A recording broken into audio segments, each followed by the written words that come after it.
Good evening and welcome to the good news. I'm Barbara Schreiner Trudell and I am filling in for Rev Robert as he takes a little break, hopefully in the sunshine. I'm not so sure though. We got some snow here and I'm sure there's some snow in Denver, but that doesn't mean there isn't sunshine.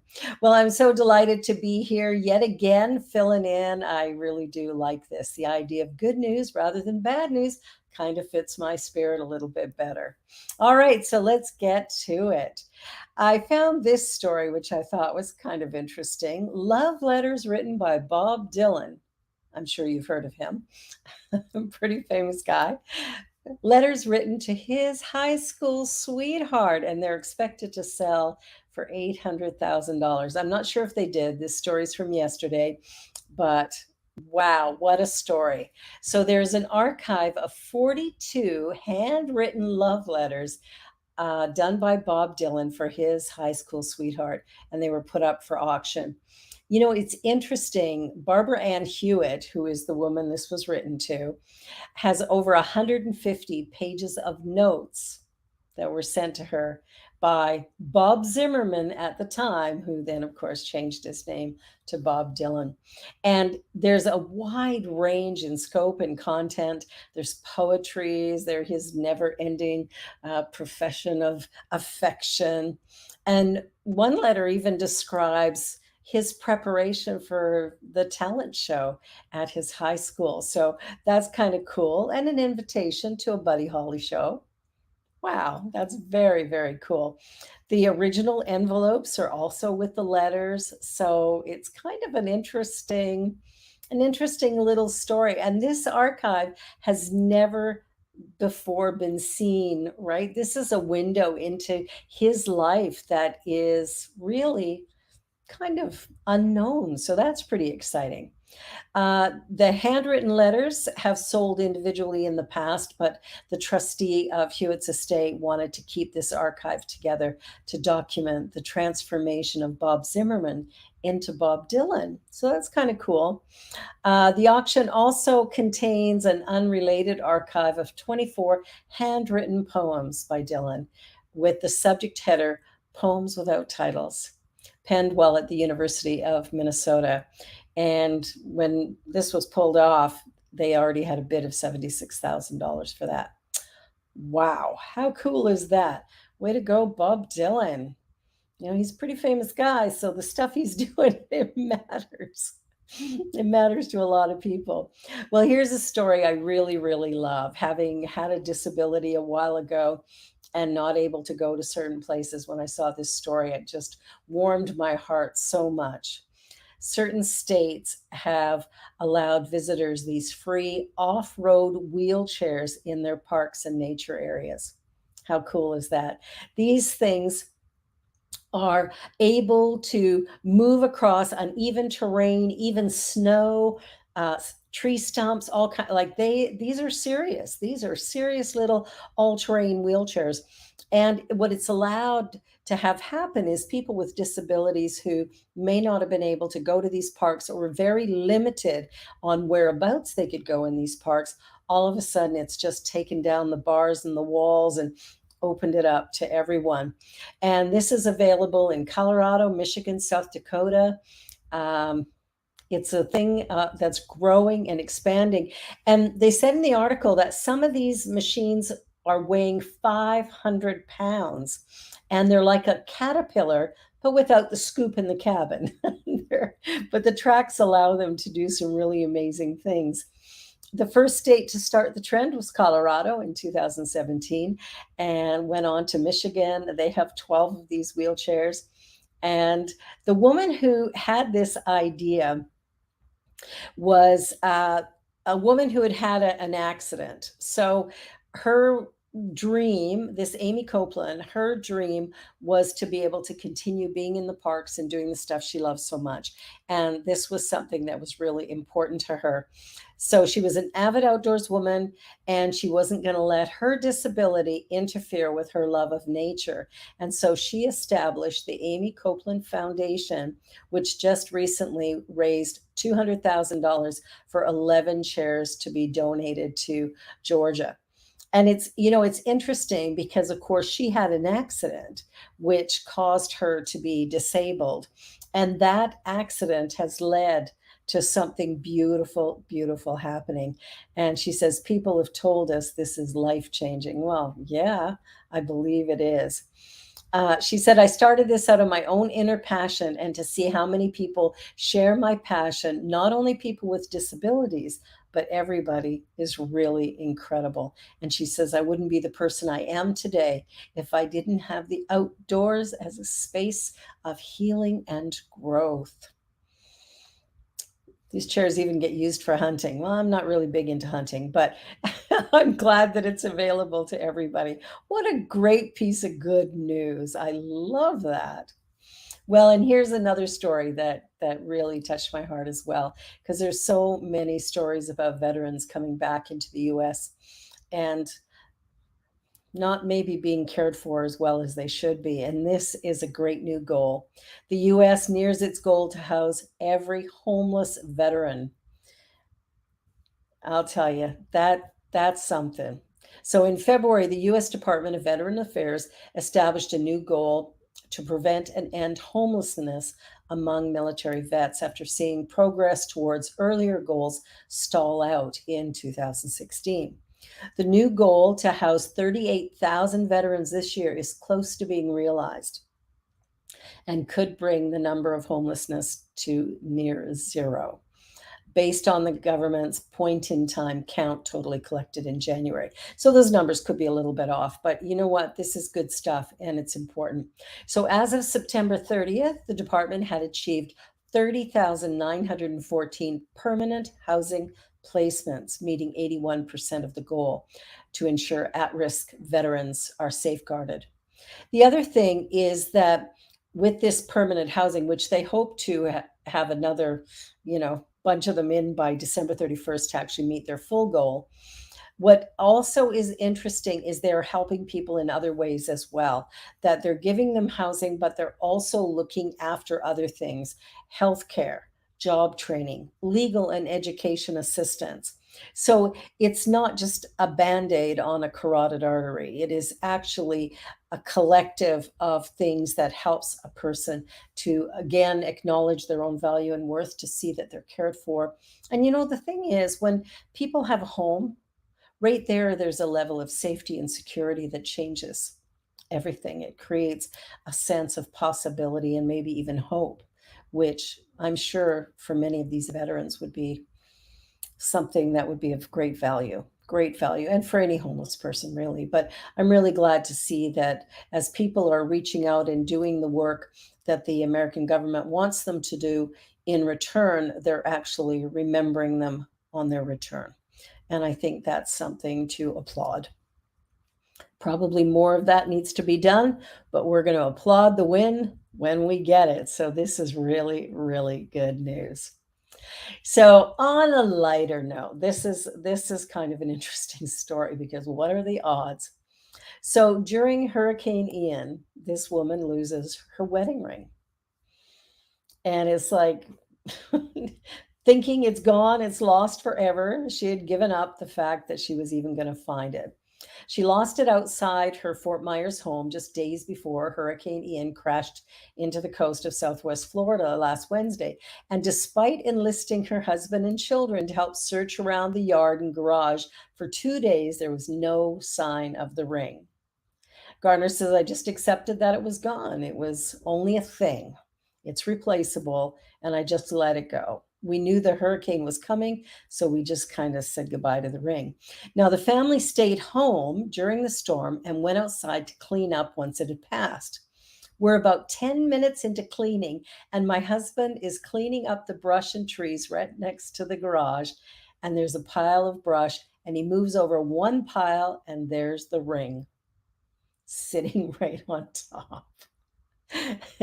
So Gardner says she couldn't believe they found the ring. Her neighborhood didn't experience the flooding that many parts of the state did, but 150-mile-an-hour winds left massive piles of trees and brush throughout the area. So, wow, there's a miracle if I ever heard one. That's fascinating that I mean, wow. Who knew? Who knew? All right. Well, here's some beautiful young men doing good work, helping out. Sometimes we've got to remember that teenagers are people too. And I think sometimes we give them a little bit of uh, a little bit of a rough time. But this group of high school football players used their mighty strength to help an injured woman who was trapped in her car to get her out. And I go, bravo, young men, bravo. A Georgian woman is thanking her stars that it was nothing less than a group of buff high schooler football players who just happened to be passing by when she needed help. Together, they lent their strength to pry open the jam door of the woman's wrecked car, which allowed the rescuers to access this badly injured driver. The Rome's heavy football team was out in a force that morning. They were on their way to school when they saw the accident and they went, we've got to help. And they jumped in and immediately started to work. And first off, they opened up the passenger door only to realize they couldn't get her out that way. And so they had to go and open up the other door and they got her out. And Adam says, we used all our muscles. We're pretty big people. We're strong. We play football and we lift weights a lot. The door was extremely bent and broke, but it all happened in about a minute. So these young men, they did good work and they deserve to be, applauded for all that they've done. So bravo, bravo. Well, we're going to take a little commercial break and then we will be right back with the good news.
Well, I'll tell you, this good news program is one of the things that I just love about the New Thought Media Network because, there's so much bad news out there. Isn't it refreshing to have a little bit of good news? I like it. So here's one that all of us New Thoughters can really appreciate: mindfulness. The mindfulness program is shown to be as effective as antidepressant drugs for treating anxiety disorders. And I think we knew that, didn't we? But isn't it nice to see it in the media that they're beginning to look at this different? A guided mindfulness based stress reduction program was as effective as using the gold standard antidepressant drugs for patients with anxiety disorder, according to a first of its kind randomized clinical trial from Georgetown University Medical Center. Mindfulness meditation currently is reimbursed by very few insurance providers, says Elizabeth Hoge, MD, director of the Anxiety Disorders Research Program and associate professor of psychiatry at Georgetown. Our study provides evidence for clinicians, insurers, and healthcare systems to recommend and provide reimbursement for mindfulness-based stress reduction as an effective treatment for anxiety disorders. How great is that? Let us put the antidepressants in the back and let us just take this time to connect with our true self. I love it. So, a big advantage of mindfulness meditation is that it doesn't require a clinical degree to train someone to become a facilitator. Additionally, sessions can be done outside of a medical setting, such as a school or community center. Anxiety disorders can be highly distressing. They include generalized anxiety, social anxiety, panic disorder, and fear of certain places or situations. So, all of those things increase the risk of suicide, disability, distress, and, you know, keeping the psychiatric clinics pretty darn busy. What's beautiful about this is that this can change the game, that we can begin to use a tool like meditation to, really take back our own power so that we can live our lives a little more authentically and with a greater sense of peace. And, once we learn how to do meditation, which is something we all teach here, is we can do this for ourselves and it doesn't cost us anything. How's that for saving money, helping the economy, and healing people of anxiety and panic disorder, which is really, really important. There's a whole lot of that going on in the world today. So I love this story. I thought this is good, good news. And here's another piece of really cool news. And this is a lab grown blood given to people in this first clinical trial. So this is very interesting because there are certain blood types that are extremely rare. And if that person needs blood, they may very well die because it's not available. So British scientists have grown human red blood cells in a lab for the first time and conducted a clinical trial on patients.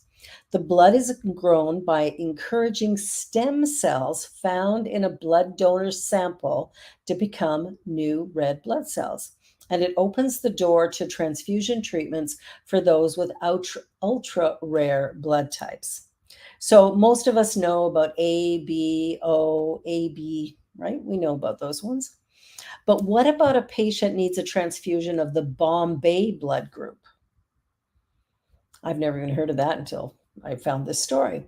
It's a tough call as the British NIH knows of 3 people in all of the UK with this ultra rare blood type. So if that's the blood type you have, you might be that 1 or 2 people, you could be in trouble.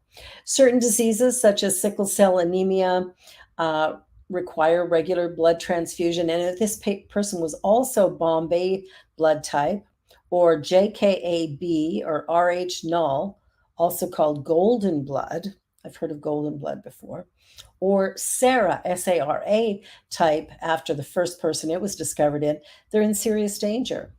A transfusion with the wrong blood type will be viewed as foreign and attacked by the immune system. So this is really, really serious if you've got this very rare blood. But in this new trial, tiny spoonfuls of the lab-grown blood containing radioactive particles were given to 10 healthy patients. In this way, they can track how long the blood remains in the patient's bloodstream. A red blood cell typically lasts 120 days, after which the body replaces them. Normal donated red blood cells contain both younger and older cells, but since lab-grown transfusions would contain only new cells, it could be possible for smaller and less frequent transplants to be undertaken. That's pretty good news.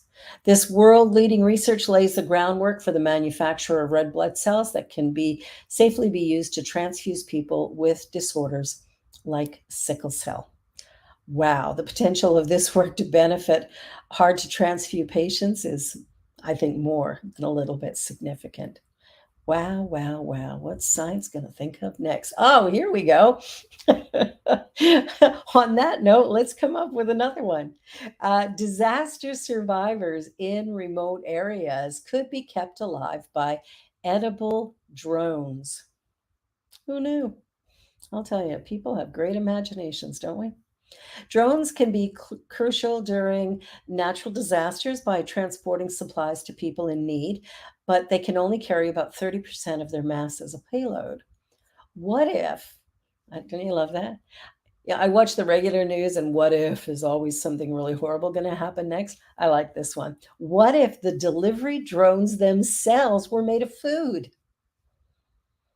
So, researchers have developed a small flying craft with wings made of rice cakes. I'll tell you, brilliant. A team at the Swiss Federal Institute of Technology decided the answer was to make the wings perform both as functional for flight and as cargo at the same time. So the drone could deliver more life sustaining nutrition or medication. To fashion the wing, the rice cakes are laser cut into hexagonals and fixed together by gelatin. They're then wrapped in protective plastic before being affixed to the flying element. Cornstarch and cornstarch with chocolate were both trialed as adhesive, but gelatin seems stronger. So the prototype saw the drone able to fly 10 meters per second, 32 feet. Now, the team wants to transform other non edible pieces by suggesting that structural components such as I don't know, a rudder or whatever could also be 3D printed by edible material. So these are looking at ways to, they're also looking at ways to transport water on board. Is this genius or what? You know, it's interesting when I think of humanity and what we've done to cause challenges, and then I look at what we're doing to resolve situations. It really is a beautiful thing. The wingspan of about 27 inches results in enough rice cake and gelatin to deliver the equivalent of one breakfast serving, with 80 grams remaining for a payload of vitamins or water. So that is very cool. And the lead author, Quack, told Spectrum the wing tastes like a crunchy rice crisp cookie with a little touch of raw gelatin. Who knew? I think it's brilliant. I think that is just a sweet, sweet thing and a great, great thing to do. Okay, so our little best friend, the little dog. I'll tell you, it's amazing what little dogs do. And this one, talk about a clever pup. So this little dog got lost and turned itself into the police, so to speak. So Steve Harper, 68, was walking his dog Rosie off leash in a park when a loud bang startled them both. While the border collie loves chasing squirrels and fetching balls, she hates loud booms. Someone let off a firework, and Rosie does not like that. So obviously, she started to run. Now, Rosie ran back to this gentleman, and before he could put the lead back on, another firework went off and she just shot off. So Julie said her husband was very upset, very distressed. He called his wife, he couldn't reach her. And a short while later, Julie was walking the couple's other dog, Laser, when she received a call from the police. And they said, "Have you got a black and white collie?" And she goes, "Yeah." And they said, "She just walked up and handed herself in at the station." So she called her husband to let him know that Rosie was safe and sound. And the police posted a clip on Facebook of the brilliant dog making her way into the station, wandering around unseen before finding a quiet corner to lie down. The police station made a new furry friend last week after a lost dog strolled into the station. We colored the CCTV of the border collie, Rosie, so you can see her approaching the doors before walking in and taking a seat. You know, it's interesting what dogs or animals can do, the brilliance of them. If anyone ever says that they don't have consciousness, man, I would argue that point. All right. This is so cool. St. Elmo's fire. So a pilot captured this incredible spectacle called St. Elmo's fire. It's a very interesting phenomena. This was captured. This picture was taken from the cockpit of the pilot's plane. Uh, he was flying from Miami to Denver when he encountered the scene. It was part of the overall effects of Hurricane Ian when it hit the Gulf Coast of Florida. St. Elmo's fire occurs when the atmosphere becomes charged and an electrical discharge of plasma is created between an object and the air around it. And this can happen to aircraft flying through heavily charged skies. So Andrus, the pilot, says, I live in Florida and was doing the Miami, Denver on the same day the Hurricane Ian was passing by. It was a spectacle to see St. Elmo's fire. It was such a show. I was impressed because it was my first time that I'd saw them with that intensity. Now, St. Elmo's fire is named after Saint Erasmus of Formia, also known as St. Elmo, the patron saint of sailors. The phenomena, which can warn of an imminent lightning strike, was regarded by sailors with awe and sometimes considered to be a good omen.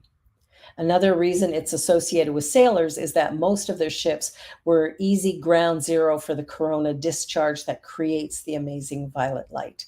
In this case of Andrus, it was probably created off the leading edge of his Airbus, another place it's been commonly recorded. How cool is that? It's really beautiful. I love that picture. Wouldn't it be cool to see? All right, now here, now we're going back a few years. Prehistoric human footprints unearthed in Spain are nearly 300,000 years old and unique in all of Europe.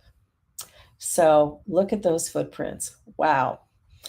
So 300 years ago, children were playing on the shore of a lagoon while their parents hunted in the shallows nearby. These are the stories contained in what were once believed to be 100,000-year-old footprints, but which now confirmed to be much older. The state-of-the-art scanning techniques has now dated them to be 295,800 years ago, which means they predate Neanderthals and were made just before an ice age. I'm always astounded when we human beings have created technology that can actually talk about something that's 300,000 years old, like holy crow. The 87 prints, some smaller than others, were left by small children, teenagers, and adults and were found on a beach in Spain, a popular holiday resort today. Recent investigations carried out at the site in the surroundings of the Donanan National Park now shows an age almost 200,000 years older than they originally had thought. And this new data placed the site of the sort of a long period ago, can't read the word, a period characterized by important variations in the landscape that would have consisted of an extensive coastal plain with large dune systems. So researchers use drones and photogrammetry technology to stitch together high resolution images and record and create a digital model of the tracks. Wow, wow, wow, wow. That's all I can say about that. Well, we have come to the end of our show. I did have one more story for you, and I'm going to see if I can squeak it in quick.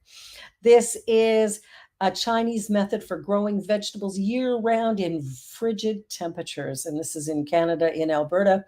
This incredible gentleman has created this incredible technology that does not require electricity, and he can grow anything: cucumbers, peppers, lettuce, tomatoes in the frigid Alberta winter. So without using a single watt of electricity. Whoa, how cool is that? Growing vegetables in China's cold north has created these innovations, and now it's moving to Canada. And who knows, maybe you're going to see it in Colorado sometime soon. Well, that's the good news for this week. I'm so grateful that you took the time to check us out and see what we're doing. And Reverend Robert will be back next week. Stay tuned for more good news next time around. I'm Barbara Schreiner-Trudell. Thank you for watching.